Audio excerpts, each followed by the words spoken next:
کل میں ایک اہل حدیث عالم تھے, نام لینے میں کوئی, اہل حدیث تو ان کو اپنی فہرست میں نہیں داخل کرتے, مولانا اسحاق صاحب نہیں ہے, مولانا اسحاق صاحب ایک بوڑھے سے عالم تھے جو اس معنی میں اہل حدیث کے وہ کسی فقہ کو فالو نہیں کرتے تھے اور کہتے تھے میں بس قرآن و سنت کو مانتا ہوں, جو بات قرآن و سنت میں ہوگی میں اس پہ فیصلہ کروں گا. مولانا اسحاق صاحب جن کی میں نے بات کی, میں ان کا احترام کرتا ہوں, بزرگ تھے, ان کا انتقال ہو گیا, اللہ مغفرت فرمائے. مجھے تو ان کے احترام کے لیے اتنا کافی ہے کہ بوڑھے آدمی تھے, اسلام میں بوڑھوں کا بڑا احترام ہے, میں ان کے خلاف کبھی میں نے اس طرح طنز نہیں کیا کبھی, لیکن ان کے نظریات ٹھیک نہیں تھے. اپنی رائے کو وہ ایسے پیش کرتے تھے جیسے یہی قرآن و سنت, بڑے بڑے ائمہ کا انکار کر دیتے تھے, وہ یہ بالکل ٹھیک نہیں ہے. اچھا, ان کا دعویٰ یہ تھا میں کسی کی تقلید نہیں کرتا, میں صرف قرآن و سنت مانتا ہوں. ان کا ایک کلپ میرے نظر سے گزرا چند دن پہلے, ان سے کسی نے پوچھا کہ مرد اور عورت کی نماز میں کیا فرق ہے, عورت سمٹ کے نماز پڑھے گی مردوں کی طرح, انہوں نے کہا سمٹ کے نماز پڑھے گی. اب یہ جواب مجھے ان سے توقع نہیں تھی, اس لیے کہ وہ جو ہمارے سلفی حضرات ہیں وہ تو یہ بات نہیں کرتے. پھر انہوں نے مثالیں دینا شروع کر دیں کہ اس پر تو پوری امت کا اجماع رہا ہے کہ عورت کیسے نماز پڑھتی ہے, سمٹ کے پڑھتی ہے. پھر انہوں نے اہل حدیثوں پہ طنز کرنا شروع کر دیا کہ اہل حدیث بھی پہلے اسی کے قائل تھے کہ عورت سمٹ کے, کہہ رہے ہیں ان لوگوں نے اپنے آپ فتویٰ نکالا ہے. ان کا کلپ مجھے کہیں ملا نا تو میں شیئر کروں گا اس کو, میرے تو نظر سے گزرا, پھر وہ گزر گیا. اب وہ بھی کسی کی تقلید نہیں کرتے, وہ کیا کہہ رہے ہیں عورت کیسے نماز پڑھے گی, سمٹ کے نماز پڑھے گی. مولانا اسحاق صاحب جو تھے نا, ان سے کسی نے پوچھا, یہی طلاق کا مسئلہ آ گیا نا, تو کسی خاتون نے پوچھا 3 طلاقیں کتنی ہوتی ہیں, انہوں نے کہا کہ بھائی عبداللہ بن عباس وہ کہہ رہے 3 ایک ہوتی ہے, بخاری مسلم کی حدیث میں آتا ہے کہ نبی کے دور میں 3 ایک ہوتی تھیں, اور حضرت اکرمہ سے منقول ہے. اتنے بڑے بڑے اسلاف کیا غلط بات کریں گے, اتنے بڑے بڑے اسلاف کہہ رہے ہیں کہ 3 کتنی ہوتی ہیں, 1 ہوتی ہے, اتنے بڑے بڑے اسلاف. تو یہ تو مسلک پرستوں کے پھر انہوں نے طنز کرنا شروع کر دیا ہم لوگوں پہ نا, کہ یہ ایسے ویسے, اتنی نبی کی کا قول آ گیا, وہ تو حضرت عمر نے طلاق کی روک تھام کے لیے قانون بنا دیا تھا تو 3 کو 3 کر دیا تھا, ورنہ اتنے بڑے بڑے لوگ. نیچے لوگوں نے کمنٹس کیے ہوئے کہ یہ ہیں قرآن و سنت کے متبعین, یہ ہیں اصل, اور پھر ہم لوگ کو برا بلا کہا ہے کہ یہ آج کل کے مولوی اپنی دکانیں منجن بیچ رہے ہیں. میں نے کہا یار کتنی بڑی جہالت ہے لوگوں کی کہ جو شخص یوٹیوب پہ جو بھی دعویٰ کر لے, لوگ اس کی دعوے کی تحقیق نہیں کرتے کہ حضرت صحیح کہہ بھی رہے ہیں کہ نہیں کہہ رہے. یہ جو انہوں نے ان ائمہ کی طرف منسوب کر دیا, یہ نسبت بھی ٹھیک ہے یا نہیں ہے. فرض کر لو حضرت اکرمہ نے یہ کہا ہے کہ 3 ایک ہوتی ہیں, فرض کر لو عبداللہ بن عباس نے کہا ہے کہ 3 ایک ہوتی ہیں. اب وہ کہہ رہے ہیں کہ اتنے بڑے بڑے لوگوں کو سمجھ میں نہیں آیا اور یہ آج کے مولوی کہہ رہے ہیں 3 ہوتی ہیں. تو میں حضرت آپ سے سوال کروں گا, عبداللہ بن مسعود سے پوچھو تو وہ کہتے ہیں کتنی ہوں گی, 3 ہوں گی. حضرت عمر سے پوچھو 3 کتنی ہوں گی, 3 ہوں گی. حضرت علی سے پوچھو 3 کتنی ہے, 3 ہے. حضرت عثمان سے پوچھو 3 کتنی ہوتی ہیں. ایک ہی وقت کی بات کر رہا ہوں میں, سارے حدیث کی کتابوں میں ان کے فتویٰ موجود ہیں. ابو ہریرہ سے پوچھو 3 کتنی ہوتی ہیں. میں نے اپنی کتاب میں درجنوں صحابہ کے اقوال اور ان کے فتوے نقل کیے ہیں, سب نے اکٹھی 3 کو کتنی کہا ہے, 3 ہوتی ہیں. بخاری کی حدیث ہے, نبی کی مجلس میں اکٹھی 3 طلاقیں دی گئی ہیں, نبی نے ان کو 3 قرار دیا ہے, نبی کی مجلس میں موجودگی میں. تو ایسے اسٹائل میں تو میں بھی کلپ بنا کے ڈال سکتا ہوں. تو آپ کو یہ اتنے بڑے لوگ سمجھ میں نہیں آ رہے, اور 2 صحابہ سمجھ میں آ رہے ہیں, عبداللہ بن عباس اور اکرمہ. حالانکہ انہوں نے بھی نہیں کہا یہ کہ 3 کتنی ہوتی ہیں, 1 ہوتی ہیں, انہوں نے بھی نہیں کہا یہ. ان کی طرف نسبت بھی آپ نے غلط کر دی ہے. عبداللہ بن عباس سے بے غبار سند کے ساتھ, بالکل صحیح سند کے ساتھ, بے غبار فتویٰ ابو داؤد میں موجود ہے, جس کی سند بخاری مسلم کی شرط پر ہے کہ ان کی مجلس میں ایک شخص 3 طلاقیں دے کے آیا. آپ نے فرمایا تم حماقت کا ارتکاب کرتے ہو اور پھر میرے پاس آ کے چیختے ہو کہ گویا میں حلال کروں گا. فرمایا تو حماقت کا مرتکب ہوا ہے, تیری بیوی تجھ سے جدا ہو گئی, حرام ہو گئی تجھ پہ. اور پھر قرآن کی آیت دلیل میں پڑھی ہے کہ جو اللہ سے ڈرتا ہے اس کے لیے اللہ مصیبت سے نکلنے کا راستہ رکھتا ہے, جو اللہ سے نہیں ڈرتا اس کے لیے مصیبت سے نکلنے کا راستہ نہیں ہے. تو مجھے مولانا اسحاق صاحب پہ تعجب نہیں ہے, مجھے آج کے لوگوں پہ تعجب ہے کہ تم ابو حنیفہ, شافعی, احمد بن حنبل اور امام مالک جیسے لوگوں کو جب چھوڑو گے نا میرے بھائی, تو قرآن و سنت کے نام پہ تمہارے سامنے ٹھیک ٹھاک طریقے سے منجن بیچا جائے گا اور تمہیں ٹوپیاں میرے ساتھ کسی نے کوئی اختلافی مسئلہ پوچھا تو میں نے اس کو مسئلہ بتایا, کہہ رہے ہیں فلاں مفتی صاحب تو کچھ اور بتاتے ہیں. میں نے کہا وہ تو آپ ان پر عمل کر لیں. کہہ رہے نہیں پھر صحیح کون ہے ان میں. میں نے کہا مجھے تو میں ہی صحیح لگ رہا ہوں, کیونکہ اگر میں ان کو صحیح سمجھ رہا ہوتا تو میں بھی وہی رائے کر رہا ہوتا, تو مجھے تو لگ رہا ہے کہ میں ٹھیک ہوں, تو بھی تو میں نے یہ رائے پیش کی ہے. کہہ رہے نہیں جب آپ صحیح ہیں تو پھر یہ کیوں کہہ رہے ہیں کہ ان کی رائے پر عمل کریں. میں نے کہا اس لیے کہ آپ کے لیے آپ پر شرعاً اتنا ہی واجب ہے کہ آپ جس پر اعتماد ہو, جس کی رائے آپ کو لگے کہ یہ زیادہ ماہر مفتی ہے, تو آپ اس کی رائے پر عمل کر لیں. تو آپ کو جب یہ لگ رہا ہے کہ وہ زیادہ ماہر مفتی ہیں تو آپ ان کی رائے پر عمل کر لیں. کہنے جب وہ غلط ہیں اور آپ صحیح ہیں تو پھر آپ مجھے یوں کہہ رہے ہیں ان کی رائے پر عمل کریں. میں نے کہا چلو پھر میری رائے پر عمل کر لیں جب آپ کو میں صحیح لگ رہا ہوں. کہہ رہے نہیں مجھے تو نہیں لگ رہا, میں تو اب پوچھ رہا ہوں. تو فضول اس کا قیامت تک کوئی جواب. او بھائی میں میرے لیے صحیح ہوں نا, تیرے لیے تو دونوں صحیح ہے نا. ٹھیک ہے نا, تو مجھے بھی مفتی سمجھ رہا ہے, اس کو بھی سمجھ رہا ہے.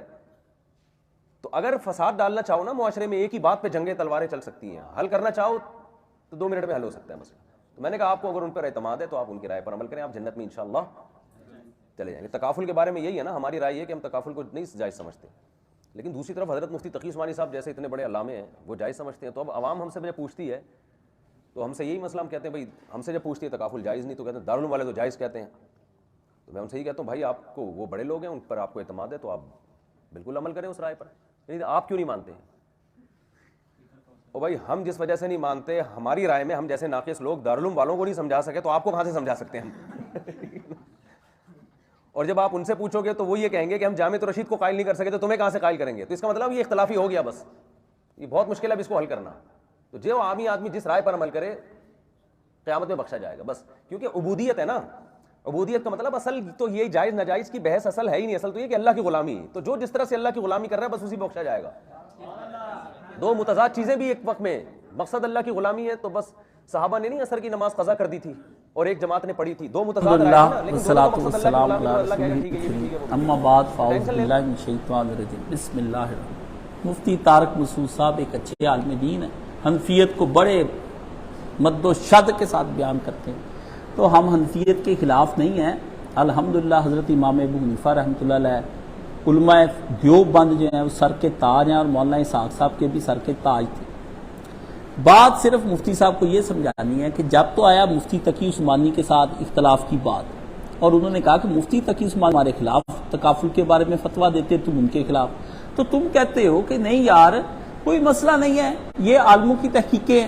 جب آئی اپنے مولانا اسحاق مرحوم کی بات جو فلقے سے بالا تر ہے, وہ لوگوں کو کہتے ہیں یہ گمراہ کرتے ہیں لوگوں کو, یہ حنفیت کے منجن کو بیچنے سے روکتے ہیں ہمیں.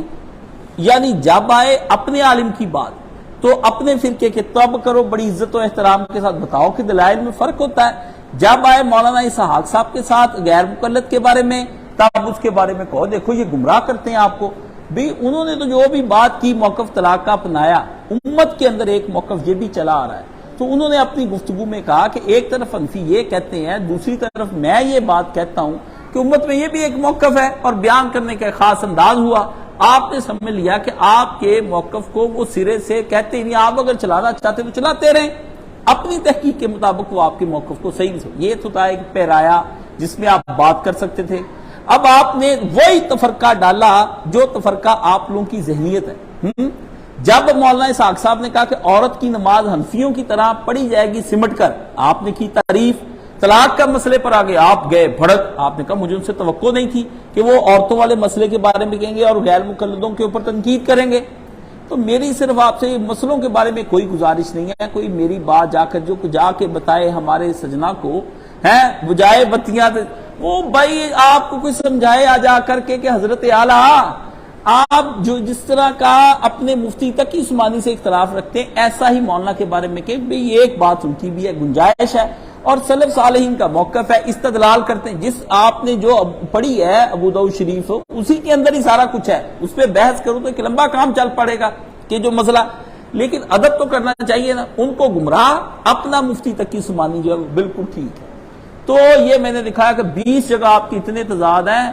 آپ ہیں عادی مولانا علی مرزا کے رد کرنے کے, ٹھیک ہے نا, اور وہ ہے آپ کا رد کرنے کے, ٹھیک ہے نا.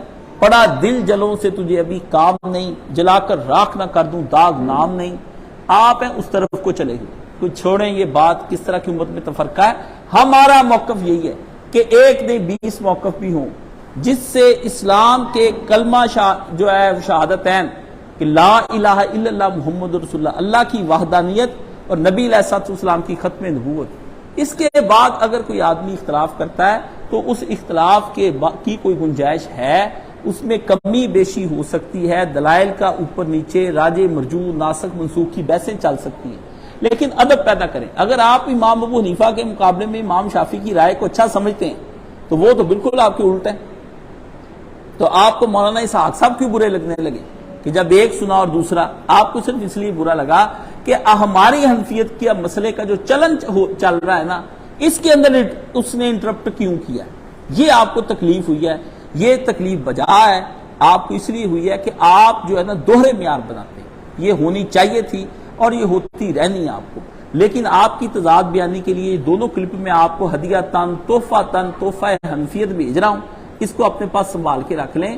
بھی عدل کرنا چاہیے چاہے رشتہ داری ہی کیوں نہ ہو, قرآن نے یہ بتایا. ہم مفتی تقی عثمانی کا ادب کرتے ہیں. مفتی شفیع صاحب کی معارف الحدیث مولانا اس کا درس دیتے تھے. حضرت مولانا تھانوی رحمۃ اللہ علیہ کے بارے میں مولانا اسحاق صاحب نے کہا تھا کہ اگر ان کی تفسیر کاشف تم نے نہیں پڑھی تو تم نے کچھ بھی نہیں پڑھا.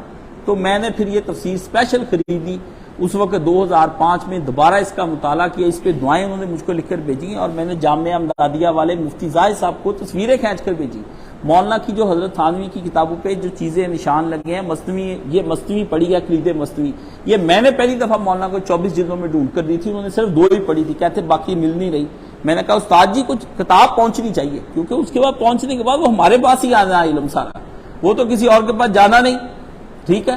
تو بڑی ادب سے آپ سے یہ گزارش ہے، مولانا کا اتنا ہی ادب کریں جتنا کہ مفتی تقی عثمانی کا. وہ فتنہ نہیں ہے، وہ دلائل دیتے ہیں، آپ کو ان دلائل کو غور کرنا چاہیے اور ٹھنڈے رہ کر آپ کو اس بات کا جواب دینا چاہیے. اتنا کلپ کاٹ کے ساتھ لگا کے ہدیہ تن تحفہ تم ادھر بھیج دیتے.